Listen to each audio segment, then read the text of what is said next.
चलिए दोस्तों, आज मैथ के टॉप 10 क्वेश्चन करेंगे और यहाँ पर हर एक क्वेश्चन के ट्रिक जानने की कोशिश करेंगे जिससे कि आप एग्जाम में इस तरीके के क्वेश्चनों को आसानी से उड़ा दें। चाहे तो आपका रेलवे का एग्जाम हो, चाहे आपका एसएससी का एग्जाम हो। देखिए, हर एक एग्जाम के लिए ये क्वेश्चन बहुत ज़्यादा महत्वपूर्ण रहने वाले हैं, तो वीडियो के एंड तक बने रहिएगा। देखिए, पहला क्वेश्चन आपसे आरआरबी एनटीपीसी 2021 में पूछा गया है। क्या कहता है? 225 अनुपात 144 का वर्गमूलानुपात ज्ञात कीजिए। देखिए, 225 ओके अनुपात 144 वर्गमूलानुपात का मतलब है यहाँ पर आपको स्क्वायर रूट लगाना है इस तरीके से। ओके, 225 का स्क्वायर रूट क्या होता है? 15 होता है। 144 का क्या होता है? 12 होता है। यही आपका आंसर है। ऑप्शन यहाँ पर आपका डी बिल्कुल करेक्ट है। ओके, अगर कल को आपसे यहाँ पर घन मूलानुपात पूछता तो यहाँ पर आप क्यूब रूट लगा देते इस तरीके से। ओके, तो मैंने आपको यहाँ पर बतला दिया वर्गमूलानुपात कैसे निकालते हैं और घन मूलानुपात किस तरीके से निकाला जाता है। तो ये इसका राइट आंसर है, ऑप्शन डी। आई होप आपको बेहतरीन तरीके से समझ आ गया होगा। चलिए अगला क्वेश्चन करते हैं। अब देखिए, ये क्वेश्चन आपसे आरआरबी ग्रुप डी 2022 में पूछा गया है। क्या कहता है? बेहतरीन क्वेश्चन।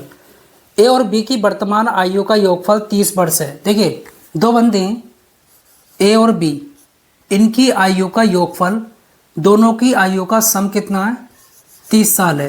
किसमें? प्रेजेंट में। ओके, 5 वर्ष बाद, देखिए 5 वर्ष बाद का मतलब है दोनों की आयु में 5 वर्ष जो है जुड़ जाएगा। तो फ्यूचर में इनकी आयु का सम क्या होगा? ए प्लस बी 40। ओके, क्योंकि दोनों की आयु ही बढ़ेगी। अनुपात कितना दे रखा है? 3:2। ओके, ये आयु का अनुपात दे रखा है फ्यूचर का। 3 और 2 कितना होता है? 5। तो 5 बराबर होगा किसके? 40 के। ओके, तो 1 अनुपात की वैल्यू कितनी आ जाएगी? 8। ओके, 3 अनुपात की वैल्यू कितनी होगी? 8 या 24। तो फ्यूचर में ए की जो आयु होगी वो 24 वर्ष होगी और बी की 8 दूनी 16। आपसे क्या पूछा है? ए की वर्तमान आयु क्या होगी? तो इसमें से 5 घटा लो। ओके, तो कितना आ जाएगा? 19 साल। तो इस तरीके से हम क्वेश्चन को कर लेते हैं। ऑप्शन बी आपका यहाँ पर बिल्कुल करेक्ट है। देखिए, ये क्वेश्चन आपसे आरआरबी ग्रुप डी 2022 में पूछा गया। बेहतरीन क्वेश्चन। इसको मैं 2 तरीके से कराने वाला हूँ। देखिए, एक व्यक्ति ने कुछ फल 30 रुपये में 14 की दर से खरीदे और उन्हें 20 रुपये में 7 की दर से बेच दिया। उसका लाभ प्रतिशत क्या होगा? कैसा करना होगा? देखिए, पहला तरीका, एक तरफ आप वस्तु लिखेंगे, ओके, और दूसरी तरफ रुपये। यह आपने कर लिया। 30 रुपये में 14 फल खरीदे, ओके, 20 रुपये में 7 फल बेच दिए। इस तरीके से लिखेंगे। जो पहला वाला होता है इसको कहते हैं कॉस्ट प्राइस, जो दूसरा वाला होता है इसको कहते हैं सेलिंग प्राइस, क्रय मूल्य और विक्रय मूल्य। अब क्या करना होगा? Cross multiply. पहले इसकी से 7 या 21। जो कॉस्ट प्राइस है वो 210 है। इतने रुपए में आपने फल खरीदे। 14 दूनी 28। ये क्या? विक्रय मूल्य। इतने रुपए में आपने फल बेच दिए। अब यहाँ पर आपको जो प्रॉफिट हो रहा है वो कितने का हो रहा है? 70 रुपये का। 210 के खरीद कर 280 में बेच दिए तो 70 रुपये का क्या हो रहा है? प्रॉफिट। आपको प्रॉफिट परसेंट निकालना है, लाभ प्रतिशत। कैसे निकालेंगे? देखिए, 70 रुपये का प्रॉफिट हुआ किस पर? 210 पर।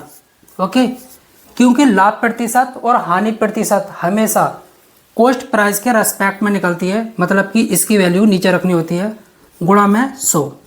ओके, 0 से 0, 7 या 21, 100 को 3 से डिवाइड करोगे तो 33.33% जो है आपका लाभ प्रतिशत आ जाएगा।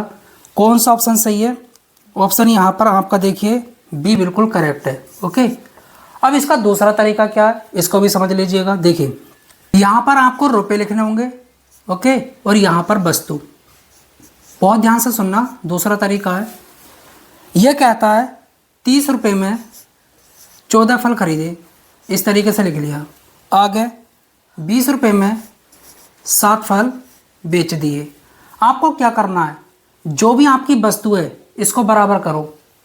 ये 14 है और ये 7 है, तो यहाँ पर जो है 2 से गुणा कर दो, तो यहाँ पर भी 2 से गुणा करनी होगी। इसको कहते हैं कॉस्ट प्राइस, इसको कहते हैं सेलिंग प्राइस। ओके, 30 रुपये की चीज़ 40 रुपये में बेच दी, कितने का प्रॉफिट हुआ? 10 रुपये का। प्रॉफिट परसेंट निकालना है, 10 का प्रॉफिट किस पर? 30 पर। लाभ प्रतिशत और हानि प्रतिशत हमेशा कॉस्ट प्राइस के रेस्पेक्ट में निकलती है, और यहाँ पर 100 से गुणा, ठीक है, 0 से 0, और इसको डिवाइड करोगे कितना आएगा? 33.33%। इस तरीके से आ जाता है। ऑप्शन बी आपका बिल्कुल करेक्ट है। अब देखिए ये क्वेश्चन आपसे आरआरबी आरपीएफ कांस्टेबल 2019 में पूछा गया है। देखिए इतने सिंपल क्वेश्चन भी आपसे पूछे आते हैं।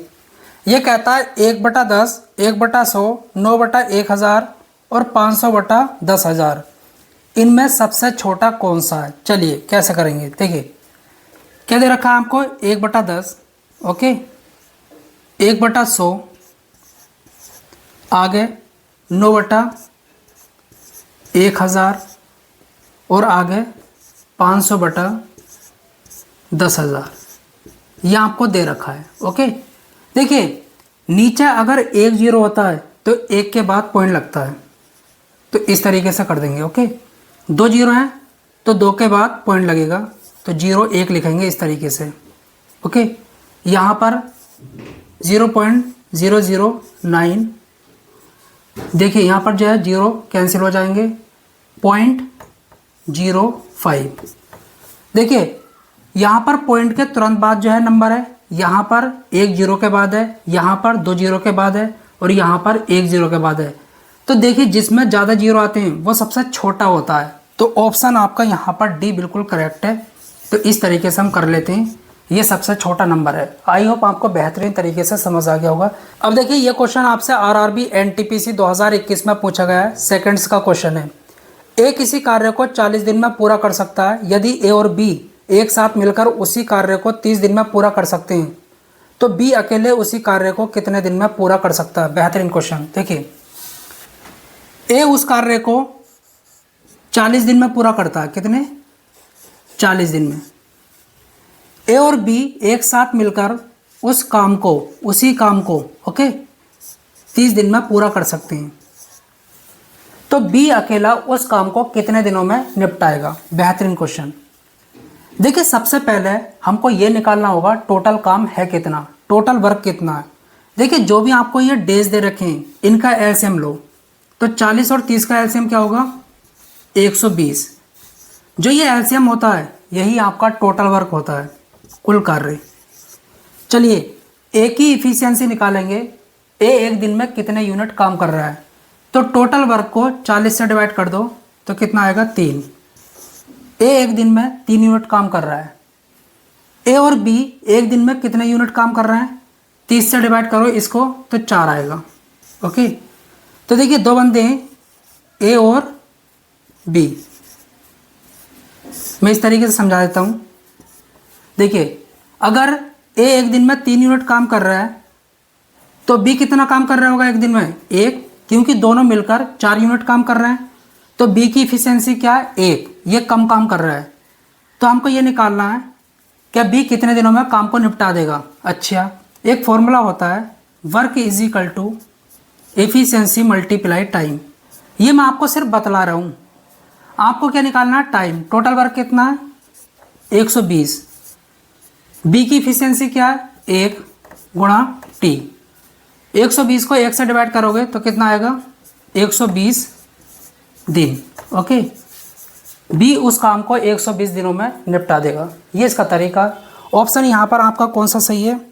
ऑप्शन आपका यहाँ पर डी बिल्कुल करेक्ट है। अब देखिए ये क्वेश्चन आपसे आरआरबी ग्रुप डी 2018 में पूछा गया, बेहतरीन क्वेश्चन।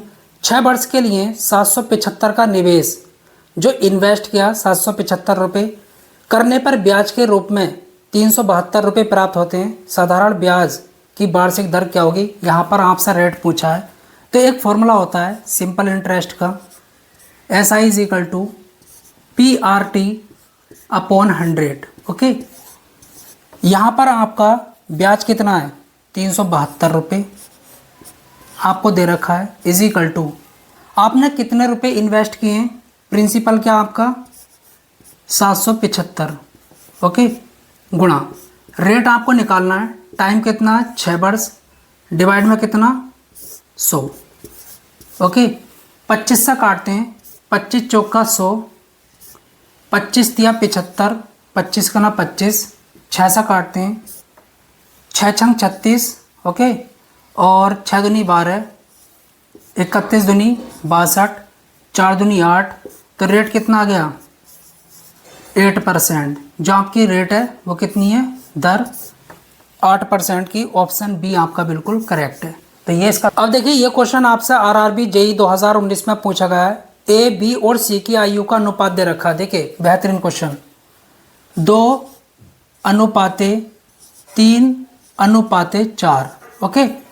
वर्तमान की आयु का अनुपात दे रखा है और उनकी आयु का योग कितना है 108, ठीक। तो देखिए अनुपात में योग कितना है 4 3 7 2 9, तो 9 बराबर होगा किसके 108 के, ओके।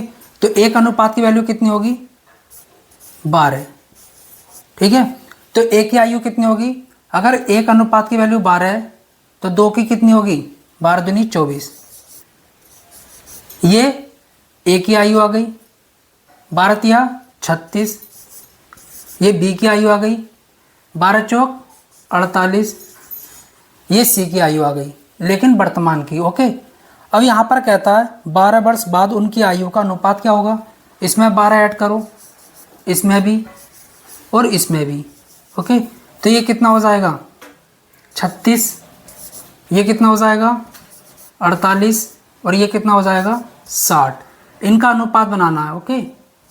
तो सिंपलेस्ट फॉर्म में लेकर आओ, 12 से काटो, 12 तिया 36, 12 चौक 48 और 12 पंजे 60। तो जो नया अनुपात होगा आयु का वो क्या होगा 3:4:5। ऑप्शन डी आपका बिल्कुल करेक्ट है। अब देखिए ये क्वेश्चन आपसे आरआरबी एनटीपीसी 2016 में पूछा गया है। बेहतरीन क्वेश्चन, सेकंड्स में कर सकते हैं। एक रेलगाड़ी जिसकी लंबाई 500 मीटर है 1000 मीटर लंबी सुरंग को 1 मिनट में पार करती है, रेलगाड़ी की गति क्या होगी। देखिए अगर इस तरीके का केस है, क्या कोई रेलगाड़ी किसी प्लेटफॉर्म को पार कर रही है या किसी ब्रिज को पार कर रही है या किसी सुरंग को पार कर रही है, ठीक है, या फिर किसी प्लेटफॉर्म या दूसरी रेलगाड़ी को पार कर रही है, तो उसको जो टोटल डिस्टेंस चलनी होती है, कवर करनी होती है, खुद की लंबाई सेल्फ कह सकता हूँ प्लस प्लेटफॉर्म, ब्रिज, सुरंग, ओके, और या दूसरी रेलगाड़ी। ये मैंने लिख दिया सिर्फ इस तरीके से। तो यहाँ पर खुद की लंबाई क्या दे रखी है 500, ओके, प्लस सुरंग की लंबाई क्या दे रखी है 1000। तो इतनी डिस्टेंस इस रेलगाड़ी को कवर करनी होगी पार करने के लिए। तो डिस्टेंस कितनी हो गई 1500 मीटर, ओके। आगे क्या कहता है, ये 1 मिनट में पार कर लेती है।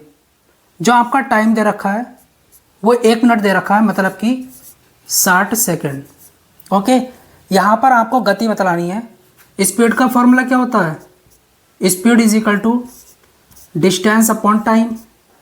डिस्टेंस कितनी है 1500 डिवाइड में कितना 60। अब देखिए यहाँ पर कितना आ जाएगा, लिखता हूँ 150/6, लेकिन ये किस में आया है मीटर पर सेकंड में। आपसे क्या पूछा है किलोमीटर प्रति घंटा में। तो एक काम करेंगे 150/6 को 18/5 से क्या कर लेंगे गुणा कर लेंगे। इससे क्या होगा किलोमीटर प्रति घंटा में आपका आंसर आ जाएगा। 5 से काटते हैं तो 5 तिया 15 0, 6 पंजे 30, 18 पंजे 90 किलोमीटर पर आवर। इस स्पीड से आपकी ट्रेन चल रही है, रेलगाड़ी चल रही है। ऑप्शन बी आपका बिल्कुल करेक्ट है। तो देखिए ये क्वेश्चन आपसे आरआरबी ग्रुप डी 2022 में पूछा गया है। यदि एक समबाहु त्रिभुज का क्षेत्रफल, देखिए यहाँ पर आपको एरिया दे रखा है इक्विलैटरल ट्राइंगल का, क्या होता है एरिया √3/4 भुजा की स्क्वायर, ओके, भुजा की स्क्वायर। ये एरिया आपको क्या दे रखा है 25 √3 सेंटीमीटर क्यूब। देखिए यहाँ पर स्क्वायर होगा, ओके, क्यूब नहीं है, क्योंकि जो एरिया होता है वो हमेशा स्क्वायर में होता है। तो यहाँ पर एक काम करेंगे, इससे ये कट जाएगा, 25 चौका 100, तो भुजा की स्क्वायर इज इक्वल टू 100। भुजा कितनी आ जाएगी, जो भुजा है आपकी √100 10 मीटर, सॉरी सेंटीमीटर। तो यहाँ पर ऑप्शन आपका सी बिल्कुल करेक्ट है। तो यहाँ पर माध्यिका पूछ रहा है, देखिए बेहतरीन क्वेश्चन। एक काम करेंगे, माध्यिका निकालने के लिए जो भी आपको नंबर दे रखे हों उनको असेंडिंग या फिर डिसेंडिंग ऑर्डर में लगाओ, बढ़ते क्रम में या फिर घटते क्रम में। तो हम बढ़ते क्रम में लगा लेते हैं, असेंडिंग ऑर्डर में। सबसे छोटा क्या है, 11, ओके। इससे बड़ा क्या है आपका 23, इससे बड़ा क्या है 25, इससे बड़ा क्या है 26, ओके। इससे बड़ा आपका 31, फिर 39, ओके। 1 2 3 4 5 6, 1 2 3 4 5 6 7, एक नंबर और बचा है आपका, एक नंबर और बचा है आपका, देखिए 11, ठीक है, 23, 25, 29 बचा है। तो 29 यहाँ पर लिख लेते हैं, ठीक है, 29 लिख देता हूँ मैं, 29, 31 और 39। अब देखिए यहाँ पर जो है माध्यिका निकालना बहुत आसान है। कैसा करेंगे, जो भी आपको नंबर दे रखे हैं इनको काउंट करेंगे, 1 2 3 4 5 6 7। अगर आपके नंबर ओड हैं, क्या है ओड, तो आपको क्या करना है, इसको खत्म करते चले आना है इस तरीके से। जो भी बचा वो आपकी माध्यिका बची, ओके। बीच वाला नंबर जो होता है आपकी माध्यिका होती है। ऑप्शन बी आपका बिल्कुल करेक्ट है। अच्छा, अगर ये 7 ना होते 8 होते तो कुछ नहीं करना, बीच के 2 नंबर उठाते, उन दोनों को जोड़ते और 2 से डिवाइड कर देते, वो आपकी माध्यिका होती, ठीक है। अगर नंबर की संख्या क्या है, इवन है, तब ऐसा करते हैं, बीच के 2 नंबर उठाकर उनको जोड़कर 2 से डिवाइड कर दो, आंसर आ जाएगा, माध्यिका निकल कर आ जाएगी।